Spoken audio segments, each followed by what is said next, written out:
handshakes in a must-win game. And it's handshakes, and we're off with the Armageddon.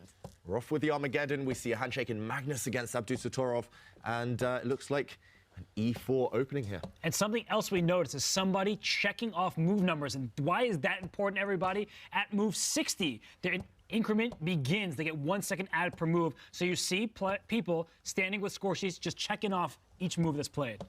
Important stuff, and the players will be looking over. They will be seeking reassurance later that they are gaining that increment at move 60. And in the meantime, some very quick moves, almost a replica of their earlier game. Magnus here, I'm really surprised, I've got to say, playing right down the line that gave Nordebek a draw earlier in the day. I think he just wants another long maneuvering battle, Magnus Carlsen, but no surprises here. Nothing new under the sun in this one, as both players getting off to a fast start.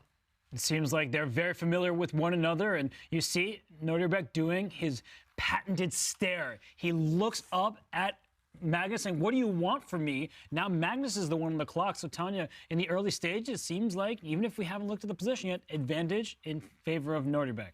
Especially because Magnus is the first to slow down. And the one thing when you're playing against Magnus is you cannot allow that to get into your head, the fact that you're playing against world number one. And I think that's exactly what this younger generation does so well. And of course, one of them.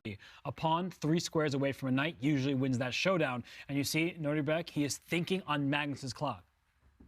Yeah, he's thinking on Magnus's clock. And I think the last move that he made is the rook lift to d7. We see it on our live board right now.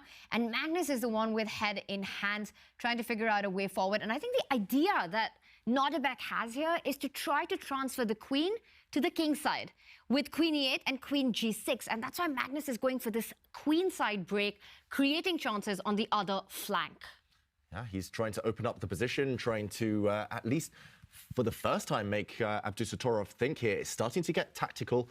It's really coming to life, this position.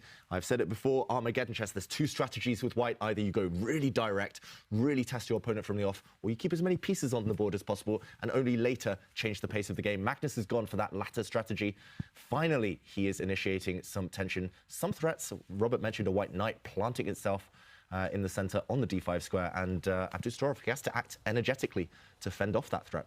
This type of position, it looks very difficult for black. The eval bar may not be as impressed as I am, but I think Magnus feels comfortable right now with the white pieces. Wow, and he's landed a knight. I'm really surprised Abdusattorov allowed this one, but okay, he's trying to trade off pieces. Later, he'll try and evict this knight with a pawn, and Magnus, meanwhile, preventing that. He's putting pressure on this black knight to stop the black c-pawn from ever moving. This knight, it looks like a granite statue right now in the center of the board. It's super powerful, and pressure on black. This one looks easy to play for white, but really far from clear what Abdusattorov should be doing.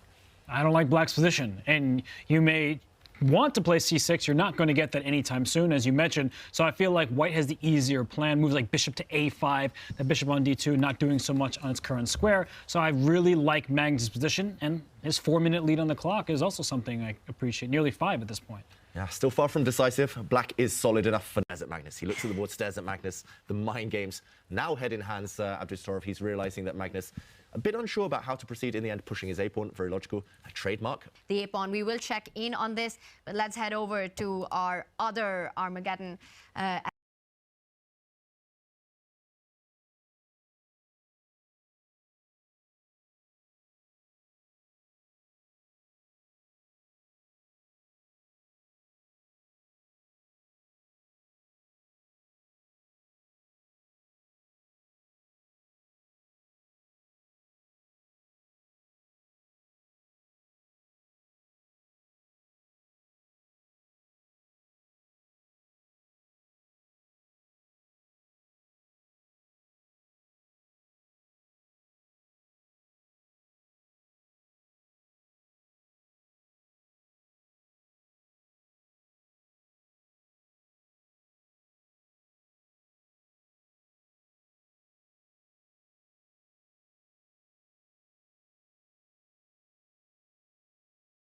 Is 2 pawns ahead. This has shades of Carlsen Lazovic from the first match. Yeah, big shades there. He was 2 pawns up as well, and not all the rook endgames are drawn.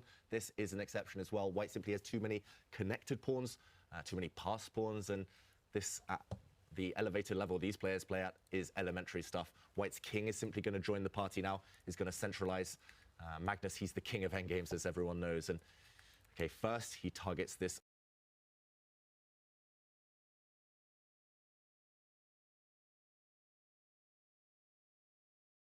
weak black e-pawn. We get time later. There were some highlights, some tactics earlier in this game, but Magnus, full control. When is Magnus not in control? It's rare. Occasionally happens. Occasionally happens, but not today, as